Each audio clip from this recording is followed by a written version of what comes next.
Hello everyone, this is Sheetal Bakre, stock broker and numerologist. हमने काफी सारे सेक्टर्स के बारे में बात की।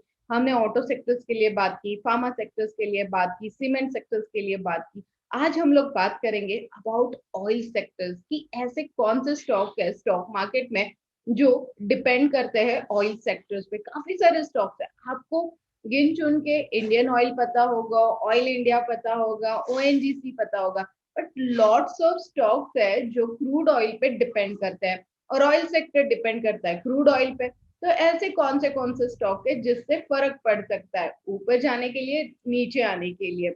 देखिए, स्टॉक मार्केट में क्रूड ऑयल सबसे मेन चीज है। अब आप बोलोगे हम लोग कमोडिटी मार्केट में तो काम नहीं कर रहे। यस, हम लोग कमोडिटी मार्केट में काम डेफिनेटली नहीं कर रहे। हम लोग काम कर रहे हैं इंडियन स्टॉक मार्केट में ऑयल सेक्टर्स में। तो हमें कौन सी चीजों पे ध्यान देना चाहिए? पहले तो आपको ध्यान देना चाहिए कि क्रूड ऑयल का रेट क्या है। जैसे अभी अगर आप देखोगे तो $71.47 में क्रूड ऑयल का रेट हमें दिख रहा है। कुछ दिनों पहले आपको याद होगा कि यही जो क्रूड ऑयल था ये माइनस में चला गया था। मतलब डॉलर के हिसाब से अगर आप देखोगे तो इतनी बुरी हालत थी लास्ट बिफोर 1 ईयर। हम सब ने बहुत फ्लैश किया था, मीडिया एंड ऑल सभी ने आपको क्रूड ऑयल का रेट बता ही दिया होगा। वो दिन आप कभी नहीं भूल सकते हो जिस दिन क्रूड ऑयल माइनस में चला गया था। अब आगे क्या, तो उस हिसाब से ऑयल स्टॉक में ओएनजीसी खरीदना चाहिए? नहीं, काफी सारे स्टॉक्स हैं। क्योंकि अभी देखिए, अनलॉक हो रहा है काफी सारी जगह पे। अनलॉक जब होता है तो रेस्टोरेंट एंड होटल्स शुरू हो रहे हैं। काफी डिमांड बढ़ रही है क्रूड ऑयल की, तो हो सकता है क्रूड ऑयल का रेट बढ़ सकता है। तो क्रूड ऑयल का रेट कितना बढ़ सकता है? तो क्रूड ऑयल का रेट जा जाके $72 से लेके $80 के बीच में आ सकता है। बैरल का रेट है। अब जब ये रेट बढ़ेगा तो फिर उसी सप्लाई और डिमांड का भी हमें सोचना पड़ेगा कि डिमांड एंड सप्लाई अनलॉक में बढ़ जाएगी तो फिर कौन से स्टॉक्स में इसकी मूवमेंट देखेगी। देखिए, ऑयल एक्सप्लोनेशन बहुत जरूरी होता है। जैसे कि क्रूड ऑयल सप्लाई कैसे होता है, तो जो पाइप्स क्रूड ऑयल को प्रेजेंट करते हैं या फिर क्रूड ऑयल जो जाता है उन पाइप से, उन मशीनरी से, जो रिफाइनरी हो रहा है, जहां से प्रोडक्शन हो रहा है, वो चीजों पे आपको ध्यान देना पड़ेगा। ओएनजीसी, ऑयल इंडिया, एचओईसी, उसके बाद में Jindal drilling, Aman options and Vedanta, then Reliance, ये सारे स्टॉक्स भी रिलेट करते हैं ऑयल सेक्टर्स में। काफी सारे स्टॉक जब ऑयल सेक्टर में, जैसे बीपीसीएल, एचपीसीएल हो गया, एशियन पेंट हो गया, देन उसके बाद में बर्जर पेंट हो गया, बाटा हो गया, अशोक लेलैंड हो गया, ये सारे मैटर करते हैं क्रूड ऑयल के ऊपर। तो ये क्रूड ऑयल के ऊपर क्यों मैटर करते हैं ये आपको स्टडी करना पड़ेगा। ऑयल सेक्टर्स में इतने सारे स्टॉक्स आते हैं, ये मैंने आज आपको बताया कि इतना सारा, मतलब ऑयल सेक्टर्स में सिर्फ दो तीन स्टॉक स्टडी करने से बेटर है एचओएसी है, देन ओएनजीसी तो मैंने आपको बता ही दिया कि कौन सी कंपनी पाइपलाइन जो होती है क्रूड ऑयल को सप्लाई करने के लिए, मशीनरीज कौन सी होती है रिफाइन करने के लिए।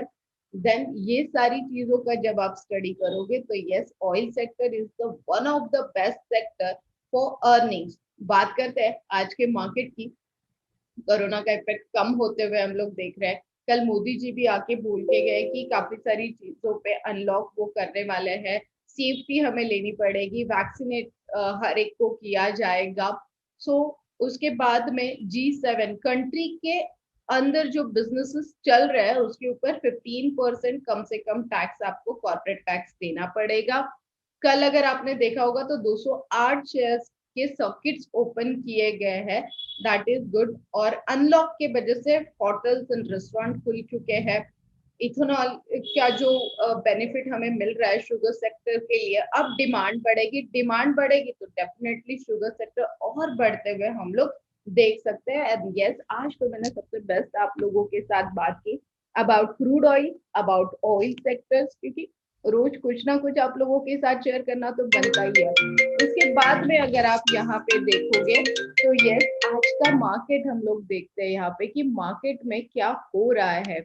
आज 8 तारीख है। 8 तारीख को मैं बहुत ज्यादा ट्रेड नहीं करती हूँ, फिर भी अभी अभी एक बेस्ट ट्रेड जो हुआ है वो मैं आप लोगों के साथ शेयर करती हूँ। उसके टाइमिंग के साथ मैं आप लोगों के साथ शेयर करूंगी डेफिनेटली। यहाँ पे आप देख सकते हो एसबीआई। SBI का टाइमिंग में आप लोगों के साथ शेयर करती हूँ, कितने टाइम में मैंने 4000 रुपीज अर्न किए हैं। देखिए 3120 पे सेल कर दिया था और 2850 पे इसे मैंने बाय किया है। और यस 9:18 पे और 9:39, मतलब हार्डली अगर आप देखोगे तो यस 20 मिनट में इसका प्रॉफिट में अगर आप लोगों के साथ शेयर करूँ, टाइमिंग देख लीजिए 20 मिनट, एंड यस इसका प्रॉफिट जो है ट्रेड खत्म, 4050 रुपीज प्रॉफिट हम लोगों ने कमा लिया है और हमारा ट्रेड खत्म हो गया है। इसी तरीके से हमने काफी सारे सेक्टर्स से न्यूज लिए, हमने काफी सारे स्टॉक्स में हमने इकट्ठा करते हैं फंडामेंटल न्यूज। और यस एक अच्छा आर्टिकल भी आज मैंने फेसबुक इंस्टाग्राम और हर तरफ मैंने अपना आर्टिकल सोशल मीडिया पे डाला है कि कितना जरूरी होता है fundamental study in stock market. फिर वो कोई भी सेक्टर होने दीजिए, सेक्टर्स वाइज अगर आप देखोगे तो इतनी सारी स्टडी आपको करनी बहुत जरूरी होती है। तो इसी तरीके से आप भी स्टडी कर सकते हो, आप भी पैसे कमा सकते हो। और ये स्टॉक मार्केट के क्लासेस में फंडामेंटल टेक्निकल बेसिक क्लासेस में ये सारी चीजें मैं आपको बहुत अच्छे से सिखा लेती हूँ। तो यस एज ऑलवेज जैसे सब लोग बोलते हैं, मेरा चैनल भी सब्सक्राइब करना मत भूलिए। अपने फ्रेंड्स के साथ ये शेयर करोगे तो यस डेफिनेटली आप बहुत अच्छा नॉलेज उनके साथ शेयर करें। Till then guys, all the very best, thank you.